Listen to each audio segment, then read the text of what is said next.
Mahigpit pa rin binabantayan ang Lamesa Dam, bagaman unti-unti nang bumababa ang level ng tubig dito. May report si Chino Gaston. Chino? Yes, Trisha, nananatili pa rin sa critical o red alert level ang tubig dito sa Lamesa Dam at tanging panalangin ng mga nangangasiwa ng dam ay huwag nang umulan para hindi na ito umapaw. Sa huling bulletin, nasa 79.82 meters ang level ng dam. Hindi ito umapaw kaya nananatiling nasa normal ang tubig sa Tulyahan River. Unti-unti na raw bumababa ang level ng tubig dito, dala ng pagtila ng ulan. Pero dahil malapit pa ito sa spilling level ng 80.16 meters, kaunting ulan lang maaari itong umapaw ulit. Ayon sa Manila Water na nangangasiwa sa Lamesa Dam, nananatili ang advisory sa mga taong naninirahan malapit sa Tulyahan River na maghanda o di kaya lumikas muna dahil hanggang Miyerkules pa raw inaasahang magkakaroon ng pag-ulan.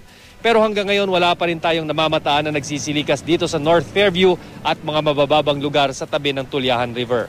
Better safe than sorry ito, tila ang nananaig na isipan ng mga taga Manila Water, lalo't na tabao nila ang mga aral na natutunan nila noong bagyong Ondoy. Sa kanila rin daw, Trisha, nagmula ang impormasyon at abiso kung bakit iniutos ng Quezon City Government ang paglikas sa ilang lugar sa North Fairview, Quezon City. At yan muna ang pinakasariwang balita mula rito sa Lamesa. Balik sa'yo, Trisha. Maraming salamat, Chino Gaston.